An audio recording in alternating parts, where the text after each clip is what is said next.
Saied Dai studied at the Royal Academy of Art and is an elected member of the New English Art Club and the Royal Society of Portrait Painters. In 2006, he was awarded the Ondaatje Prize for Portraiture.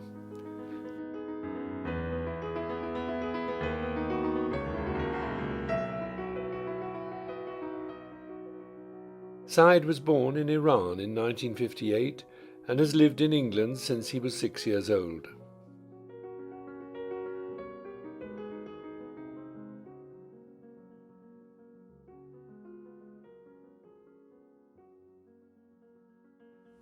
Why did you paint me with my eyes shut? Well, after a couple of drawings, you were having a rest and actually closed your eyes. It seemed actually even more powerful and more introspective. Even though you had no gaze, there was actually more thinking and seeing taking place. It just seemed actually a more potent image, perhaps a bit more unusual as well. But to try and pull it off so that it doesn't look like you're asleep, but inwardly thinking is what I'm trying to do. It looks more present, actually. What's the greatest challenge with portraiture, do you think? Well, portraiture, I think, is the most difficult idiom of all, the visual idioms. It's the most difficult to do well, and it's the easiest to do badly. The perceptual acuity that you're required is more present in trying to do a portrait than in almost any other thing. It actually pushes you up to the limits of your abilities in terms of drawing and fundamental understanding about anything. So any painter worth their salt will tell you it is the most difficult of all, and that it's the easiest to do badly. And it's in a funny sense, there is no other subject. It's quite curious, because ultimately whatever you do comes back to us. And it's a microcosm of not just the world, but also the whole of the gamut of the creative process is embodied in trying to do a portrait. So whether you want to do a landscape or a still life or even a design, it's the most acutely demanding in terms of all the visual requirements. So You said to me once that any work of art was as much a portrait of the artist as it was of the subject. yes, every choice that you make is actually essentially a self-portrait. It's betraying a lifetime. So in a way, the best way to get to know an artist is essentially to look primarily for us at their drawing, which is the most naked form of getting into their mind and heart. And a drawing as opposed to a painting, you mean? Painting is actually covered with many more layers of processes that can submerge the initial spontaneous economic mark, and it can be veiled in all manner of things and become more invisible. With a drawing, it's like a seismographic record of relationships and choices that are being made from moment to moment. It's almost like an electrical pulse, and if you're able to follow it, you can actually see the past, the present, and by implication the future in it. And it's the closest, in a way, that you can get into an artist's head and heart. For us, anyway, to study, I would look at their drawings as much as paintings. Does your training start with drawing, ideally? Well, I think they did, but they don't anymore. And I was lucky enough to have actually gone through art school at a time when drawing was deemed to be essential and the basis for virtually every kind of decision making. Drawing is not just a skill, it's really the way an artist thinks. And it's really your ability to make relationships of any kind. So essentially, anything that you do is a form of drawing, in the sense that you're making comparative relationships, and drawing is a means by which you come into contact with those relationships at a very basic point. Why is it no longer taught then in art schools? It's a good question. I think art education is a microcosm of the reflection of the world at large, and I think drawing is one of the most difficult activities of all, because it's essentially about perception, and it's not really a superficial skill as it is seen to be, and as such it demands virtually every aspect of your cognitive and intellectual abilities and emotional to succeed in it, and it's very, very difficult to teach, but historically virtually almost most of the history of art that you see has been based on a program of drawing first, or the foundations of everything else, and it's a very sad reflection that it has actually stopped now. It's virtually non-existent. They pay perhaps lip service to it, and unfortunately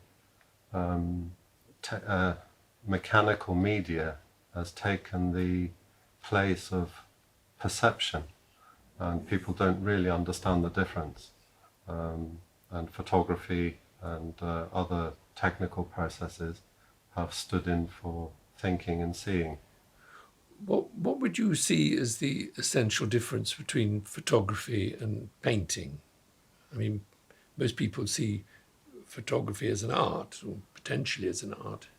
It can. I think photography at its best, where it is actually expressing its medium at its most unique, is documentary photography, is first-hand documentary photography, which is recording. But when they start to go into the realms of art, they're actually coming into a domain whereby they are having to play around with it in the darkroom in the same sense that we're actually having to. But the problem is that photography tends not to be able to go as far as painting, in the sense that most of the history of art could not have been done with photography, and the depiction of reality is not actually to do with verisimilitude. It's not about copying, and all you have to do is to look at 20,000 years of history, and you'll see that actually very little, in a sense, can have been done from photography. It's not to diminish its impact, but a photograph doesn't really say anything about the quality of the artist's intent as much, because it's got such a mechanical intervention in between it, and you can't quite take the selective liberties. And if I can tell you a secret, is that real expression is actually to do with the degree to which you actually deviate from accuracy, optical accuracy. I'm almost reluctant to tell you that. I won't tell anybody. It's taken 30 odd years to actually discover this, but you can test it out and look at art in any culture and any period, and you will see that actually the degree of authenticity or truthfulness or accuracy or significance is actually the degree to which you move away from optical accuracy. Are you saying then that with the portrait, say my portrait, you're not trying to just show what I look like? Appearances are not so much to do with the surface as they are with the things that are underlying it. So it's the doorway through which you actually approach the other. It's a bit like writing or poetry. It's not so much about giving a report. You're trying to actually get beyond mere reportage and getting to the significance of the information or data that you're taking down. So whilst appearances are extremely important, and I'm very fastidious about accuracy in one sense, you're making very, very subtle selections as to the nature of what you deem to be important and what should be subordinate. And as such, it creates a very different image. If I was to do 10 portraits of you, each one would perhaps have a different quality or an inflection. Be very, very different. It could make it so that it is absolutely different and yet all true.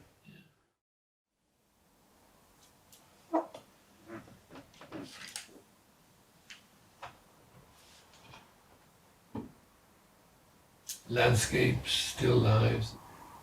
Is that a very different challenge, or do you see it as the same?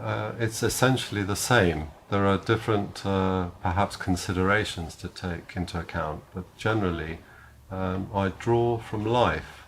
So, in a sense, what has got hold of me, and it can take form in any shape. So it can be a gesture, it could be a face, it could be a situation, a landscape.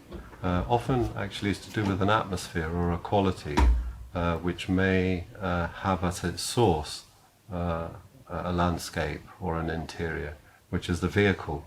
But essentially they are about capturing or encapsulating a mood, and that's the source or the point around which you revolve. So I see everything as portraiture, actually. Everything I do is in essence a portrait, or I try. Saied, what was your inspiration? Which artists particularly inspired you? It's a very hard question to ask. I would say all the good ones. Because there are different artists that give you different things. It's a bit like in life. Would you say there's one single person that has actually meant or given you everything, and one food that can actually nourish you in every way? There are very, very few artists that can actually give you everything.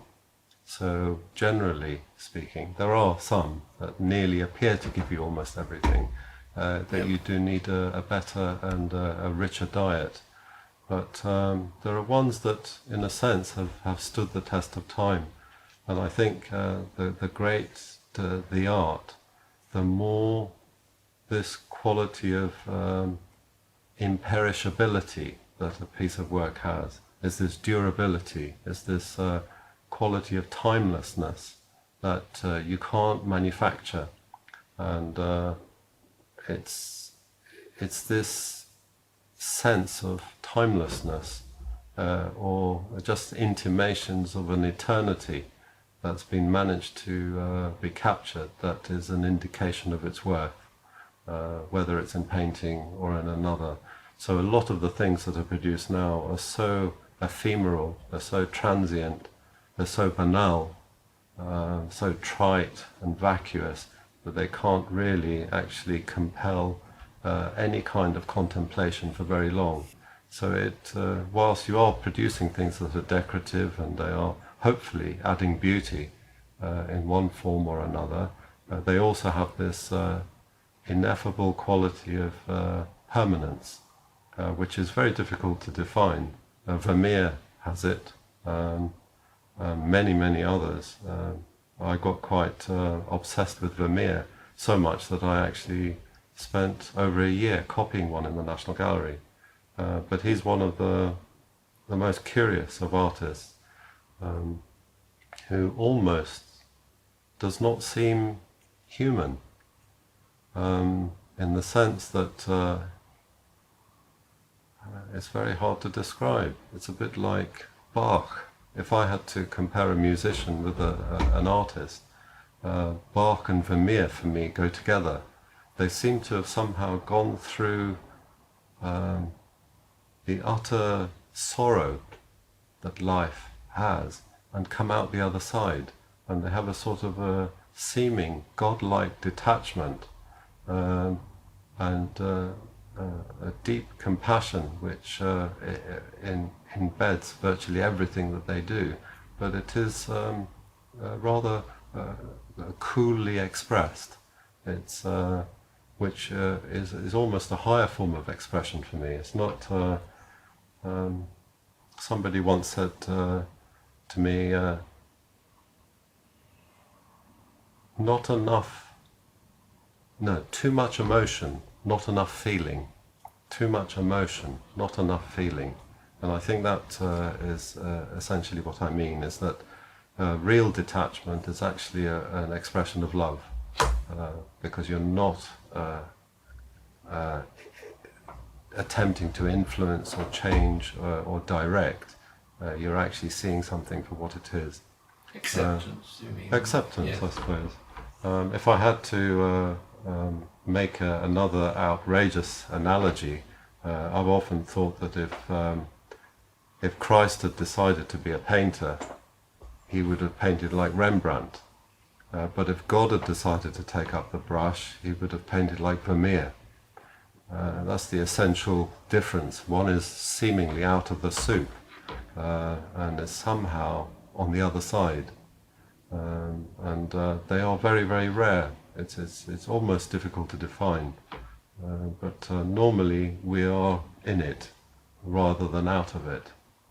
And this is as near an expression of your ability to transcend your condition as well as you can. And the producing of art at its best sense is one of the most generous acts that human beings have ever bestowed on one another. Where would civilization be without its art? So it's not the selfish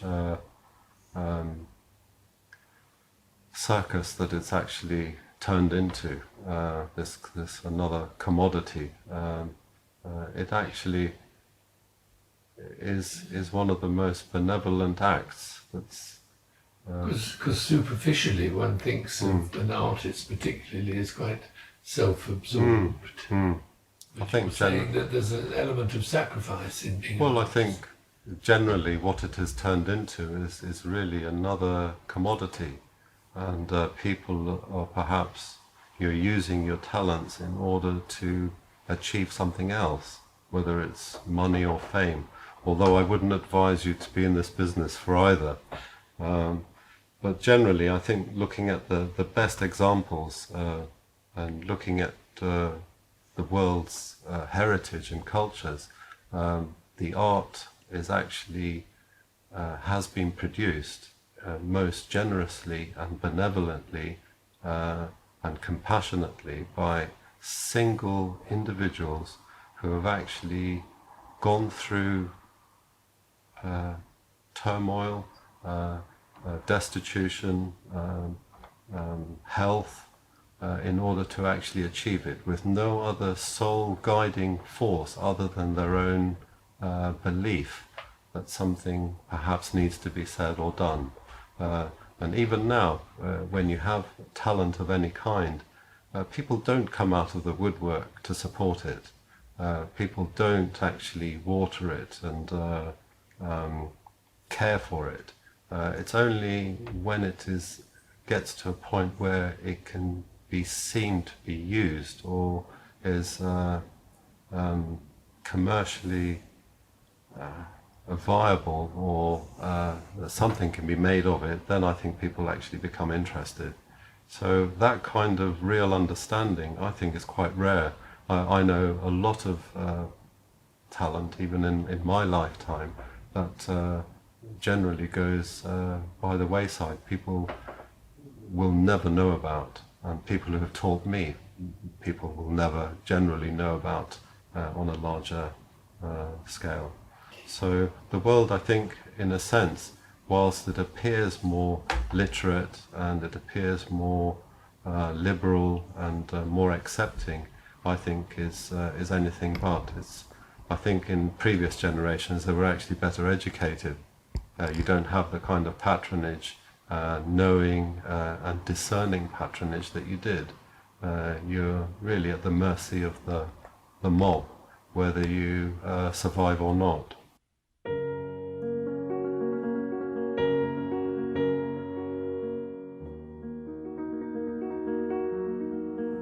So all great art is an expression of love, I think.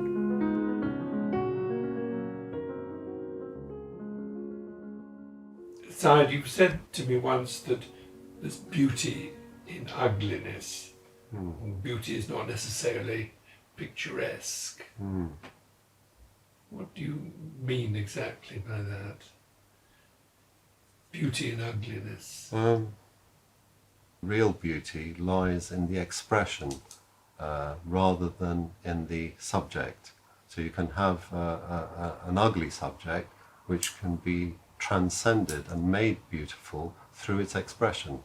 I think you look at a Rembrandt beggar, a portrait of a beggar, in the same light as you would look at a king or a portrait of a queen. Because essentially they are dealing with this unquantifiable organization that actually comprises and becomes beautiful through relationship, whether it's color or drawing or insight.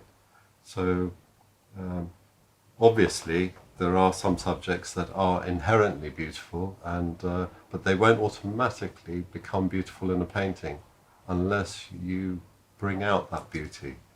So you can have a subject of war, which is everything that is but, and yet produce something that is beautiful, and yet also addressing that element too. I mean, if you look at Goya, who is looking at man's inhumanity to man, or the disasters of war, the series that he did.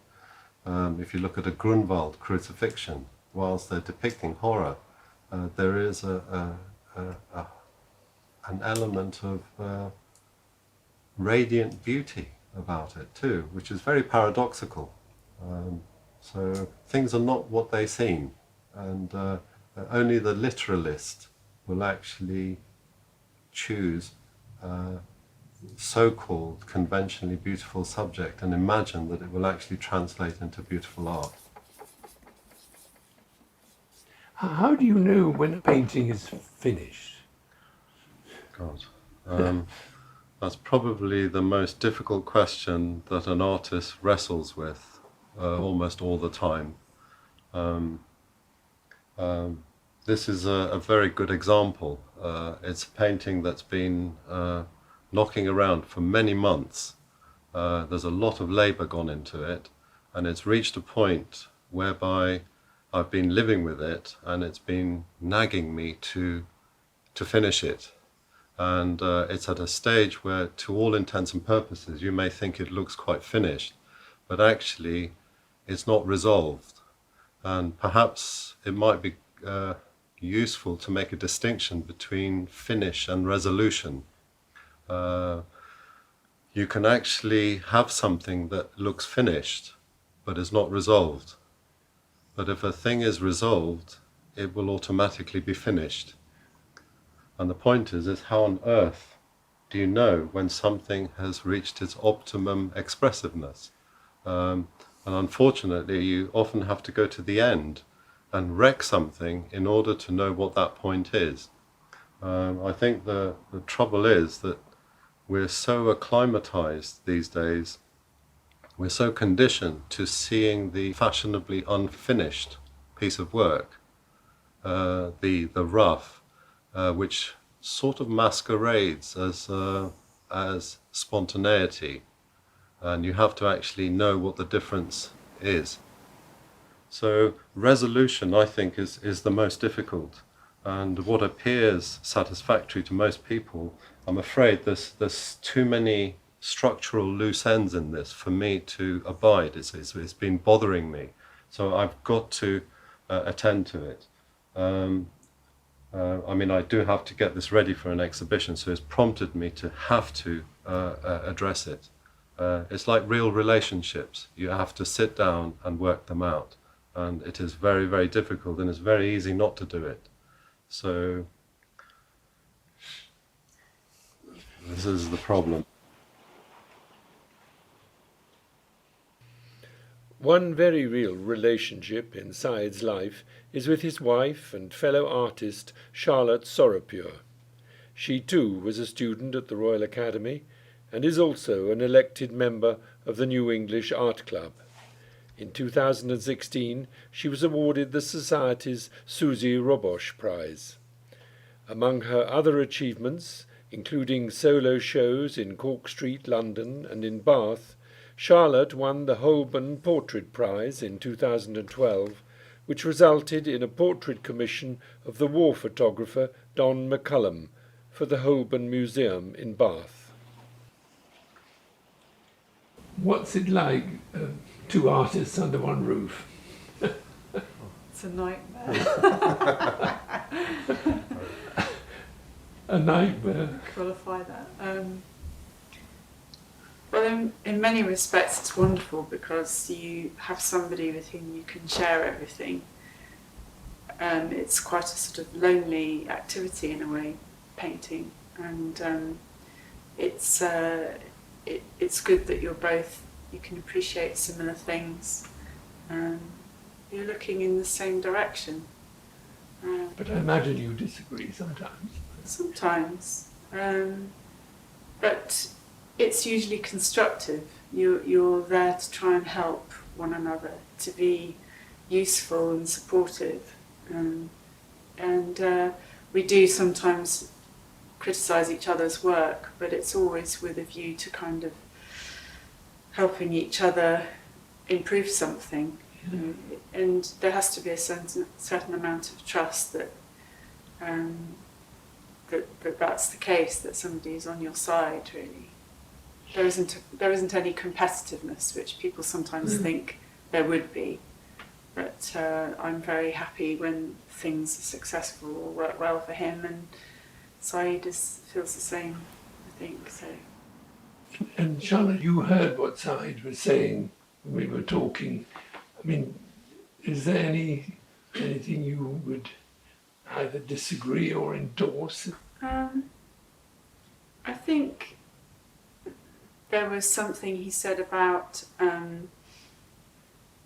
the current state of the art world, and that an artist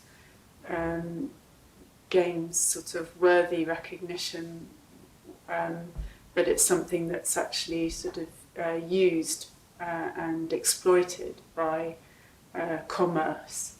But I think sometimes you do get somebody that breaks through, and it's a kind of a revelation and a surprise, and through their sheer sort of determination or originality or insight.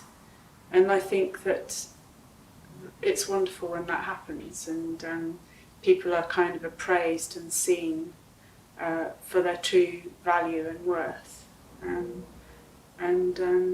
So maybe I don't have quite such a gloomy view about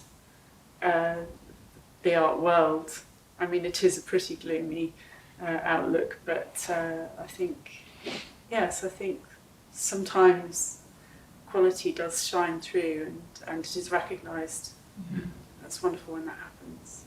You can look both ways, but generally speaking, it is difficult to maintain your aspirations in terms of quality in the marketplace. But all you're trying to do, as all artists do, is to share something, and that is an aspect of benevolence. You've seen something, or you've felt something that you feel needs to have been recorded or preserved, and you are trying to share it. You're trying to communicate.